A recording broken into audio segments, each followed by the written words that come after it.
Psixologlarning qarashicha, nomurodlikda cho'ng bo'lganlardagi 7 alohidilik. Psixologiya ilmi insonlarning o'sib yetilish jarayonining quramiga yetgandan keyingi mijoz xulqiga qanday ta'sir ko'rsatadiganligi to'g'risida cho'nqur izlanmoqda. Hamda nomurodlikda cho'ng bo'lganlarning mijoz xulqiga kishini hayron qoldirgudek ta'sirining bo'lganligini isbotlagan. Ancha bayashat bo'lmagan sharoitda cho'ng bo'lgan kishilarda kichkidan shakllangan ba'zi alohidiliklar quramiga yetgandan keyin texmu gavdalik bo'ladi ekan. Bu qiliblashtirish yoki faraz qilish bo'lmasdan, balki balalik vaqtdagi kechirmishlarning bir insonning o'sib yetilishiga qanday ta'sir ko'rsatganligini tushuntirishdagi kishini maftun qilarlik tema. Undaqda biz birlikda izlanib boqaylik. Psixologlarning qarashicha, bu 7 xil mijoz xarakterini o'ziga mujassam qilganlarning ko'pinchisi nomurodlikda cho'ng bo'lgan kishilar ekan. Birinchi, o'z kechirmishlarini har qanday narsadan bakrak qadrlash. Nomurodlikda cho'ng bo'lganlarning turmushdagi haqiqiy ishlarga nisbatan hamisha o'zgacha ko'z qarash yetilgan bo'ladi. Iqtisodiy qiyinchilik ichida cho'ng bo'lgan kishilar moddiy jihatdagi boylikqa qaraganda o'z peshidan o'tkazgan kechirmishlarga texmo ahamiyat beradigan bo'lib, ularning qarashicha moddiy jihatdagi boyliklar gohida bor, gohida yo'q bo'lsa, ammo o'z peshidan kechirgan ishlar aslimalarla haqiqiy turda mangu o'ziga hamroh bo'lib saqlanib qoladi ekan. Bu hargizmi qayg'uliq yoki passiv ish bo'lmasdan, amaliyotda nurg'un kishilar o'rganishga tegishli esil hislat. Haqiqatanmi ular tushunib yetgandek, turmushda eng qadrlanadigan narsa moddiy jihatdagi boylik emas.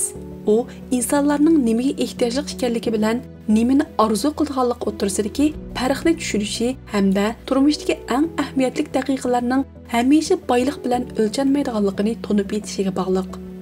Şuna, mubada siz birərsining moddiy jihatdagi boylikqa qaraganda amaliy tajribani tanlaganligini ko'rganingizda, bu balkim ularning o'sib yetirish tajribasidan kelganligini esingizda tuting. Ikkinchi, boylikdan foydalanishga mahir bo'lish. G'o'rgul turmush ichida cho'ng bo'lganlar ijodchanlik va yuqori unumlik bo'ladi. Bu har bir sinfni inchki hisoblab xarjlash, konu narsalarni osonla tashlab etmasdan, uningdan qayta unumlik foydalanish hamda hozirgi bor bo'lgan narsalardan to'liq foydalanishdan derak beradi. Oilaning iqtisodiy ahvoli ularning isrofchilik qilishiga yo'l qo'ymaydi. Bir yili qishning qahraton sovuq bir kechasi bizning uyni isitadigan par buzilib qolgan edi. Kasbiy remont taklif qilishga qurbimiz yetmagachga biz qavat-qavat qalin kiyimlarni kiyib, botulkalarga issiq suv qachilab, isinib u kechini o'tkazgan edik. Garchi shu vaqtlar baxtli jafoliq bo'lsa-mu, lekin shu chaqdagi kechirmishlar menga qaysar bo'lishni va ijodchan bo'lishni o'rgatdi. Agar sizning tafakkuringiz boy bo'lsa, har qanday masalani hal qilishning chorasini topqili bo'lganligini bildirdi. Men kichikimdan yetildirgan atrofimdagi imkoniyatlardan foydalanish iqtidorim cho'ng bo'lgandan keyinmi menga nurg'un qulayliklarni elib keldi. Mayli kasbiy hayotimda yoki shaxsiy hayotimda bo'lsin, ozroqli imkoniyatlardan foydalanib, nurg'un masalalarni ijodchanlik bilan hal qilish mening qimmatli mahoratimga aylandi. Nomurodlikda cho'ng bo'lgan nurg'un kishilar turmushning bisimi tufaylidan bu xil iqtidorni yetildirgan bo'ladi. Hamda bu xil iqtidor ularga umr bo'yi hamroh bo'ladi. Üçüncü, his taşlığı güçlük buluş. Psixologiyalik tədqiqatlarda ko'rsatilishicha, töven kirimlik ailelarda cho'ng bo'lganlarning his taşlık duygusu boshqalarga qaraganda texmi kuchlik bo'ladi ekan. Bu xil mijoz balkim ular o'z ko'zi bilan ko'rgan yoki o'z beshidan o'tkazgan jafo mushaqqatlardan hosil bo'lgan bo'lishi mumkin.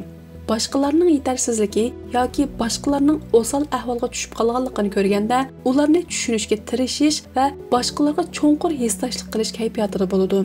Tədqiqatda bayqilishicha, amaliyotda töven kirimli kishilar boylarga qaraganda boshqalarning hissiyotiga texmi bakrak sezgurlik bilan muomala qiladi ekan.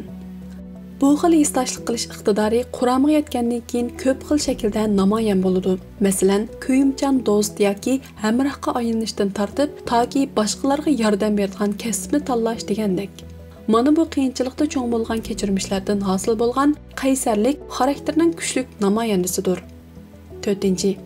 Xizmat axloqi kuchlik bo'lish.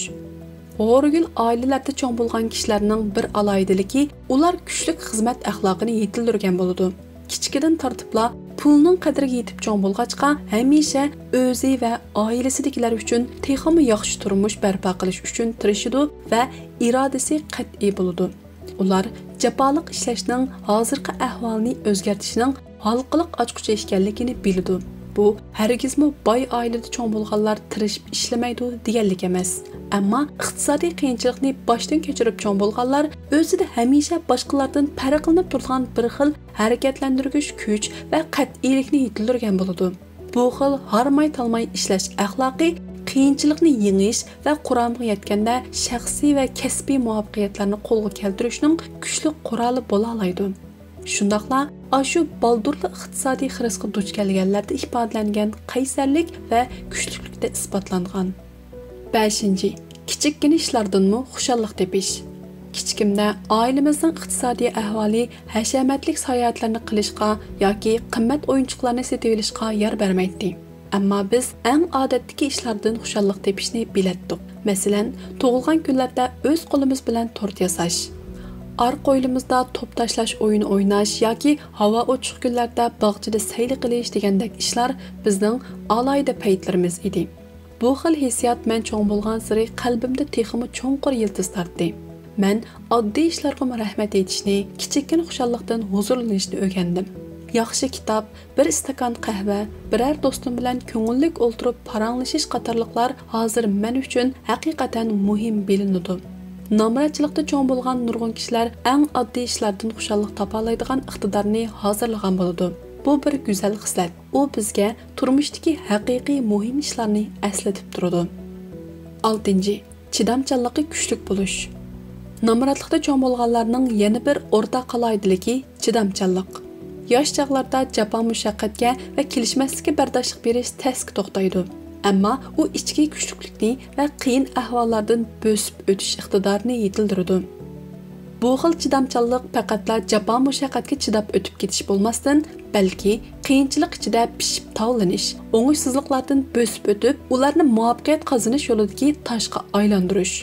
Quramiga yetgandan keyin bu xil chidamchanlik turmushda duch kelgan har qanday o'ngishsizliklarga qilcha huduqmay, mardona yuzlanishda namoyon bo'lib, ularni har qanday raqobatni yengalaydigan kuchli shaxsga aylantiradi. 7. Ma'arifning muhimligini tushunish. Nomratlikda cho'ng bo'lgan kishilar ma'arifga intayin ahamiyat beradi. Ular ma'arifning har qanday cho'ng eshiklarni ocha oladigan va erishmoqchi bo'lgan har qanday fursat bilan ta'minlaydigan kuchli qurol ekanligini tushunadi. Nurg'un kishilar ma'arifning nomratlikdan qutulish ishining biliti, davriylikni buzib tashlab, o'zi va kelgusi avlodlari uchun texim go'zal turmush yaratish fursati deb qaraydi. Ularning o'rganishga bo'lgan bundaq cho'nqur havisi hamisha bilim bilan shaxsiy o'sib yetilishni o'zaro birlashtirib, cho'ng bo'lgandan keyin uzluksiz o'rganib, bilim ilish va yuqori o'rlab o'qish fursati izlaydiganligini bayqaysiz. Mana bu ularning chidamchanligi va muvaffaqiyat qozonish irodasining isbotidir.